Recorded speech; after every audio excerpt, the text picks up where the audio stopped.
Bonjour les amis, aujourd'hui 18 février, je reprends là où je m'étais arrêté. Donc je vais reprendre avec une citation du saint, de Saint Siméon, évêque et martyr. Les époux et les épouses doivent vivre en paix dans leur union, supporter leurs défauts avec patience, s'édifier mutuellement, prier l'un pour l'autre, s'encourager à la vertu par leur bon exemple. Donc j'en étais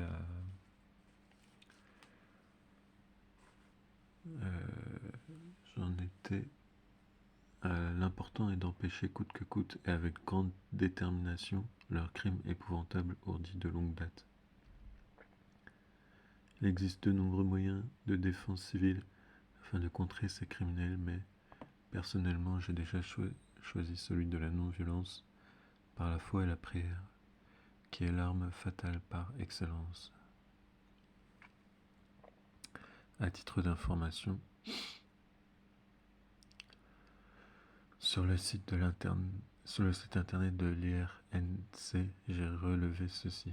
L'IRNC s'est investi dans les années 1985-90 dans la recherche sur la défense civile non violente, c'est-à-dire sur une stratégie non violente de défense de la démocratie contre les menaces internes et les agressions extérieures.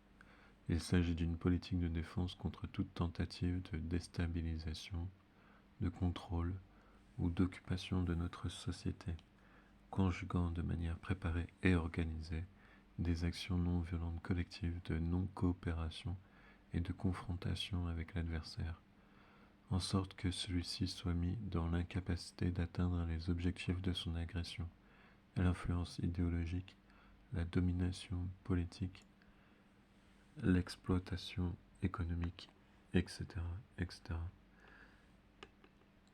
Donc vous avez en bas la source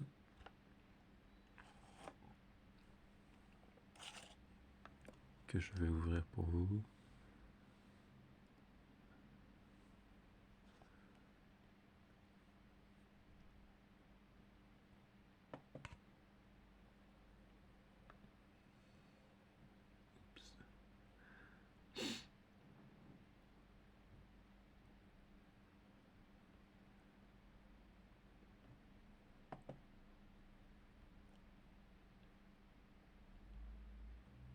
La défense civile non violente, que vous pouvez voir ici, Institut de recherche sur la résolution non violente des conflits.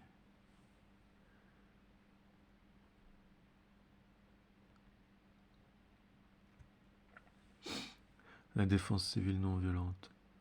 L'IRNC s'est investi dans les années 85-90 dans la recherche sur la défense civile non violente, c'est-à-dire sur une stratégie non violente de défense de la démocratie contre les menaces internes